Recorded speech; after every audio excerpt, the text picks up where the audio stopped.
Volkanesh kasabasında Zabota merkezinde şimdiki zaman 16 kaçan insan Ukrayna'dan var. Ama her gün insanların sayısı zedelenir. Yulia Odessa'dan ailesinin Gagauziya Palanka'ya geçip geldiler. 3 kilometreden ziyade yayan iki uşakla elinde gezdiler. Yetiştiğinin ansızdan yürünmüşler merkez için.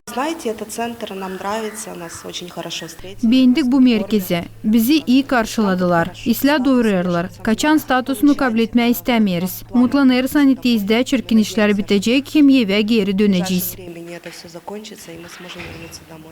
Yana Kirichenko Nikolaev kasabasından kaçan umudu kaybetmiyor. Anne ne zamansa eve dönecek. Ama şimdi ailesinden Zabota merkezinde yaşayan yerde onlara dini iyi koşullar yapalım. Sınıra yetiştik kendi maşinamızda. Ama dostumuz karşı çıktı bize. Öyle de yetiştik bu merkeze. Bize burada islah. Hepsine şükür deriz. Ama eve isteriz. İnanırız hepsi islah olacak. Yetiştiğinin merkeze GRT Cümle kampanyasının çekim grupasına karşı çıktı. Babucuk elinde tutardı torununu. Valentina Katana Odessa kasabasından. O zaman nice başladı durum Ukrayna'da değişilmeye, onlar Gagauziya'ya geldiler. Bize karşı çıktılar. Pek islah insanlar. Hepsi yardım eder. Uşak hastalandı, bize ilaç hem ne lazım verdiler. İsteriz eve dönme. Büyük torunum okula gezer. Mamusu gitti onu alma.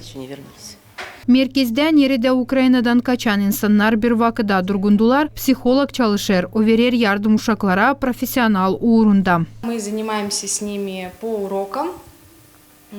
Biz uşaklara yardım ederiz, ev işlerini yapmalarını okullarda verirler. Hepsi uşaklar iyi, problema yok. Onlar çalışkan, öğrenirler.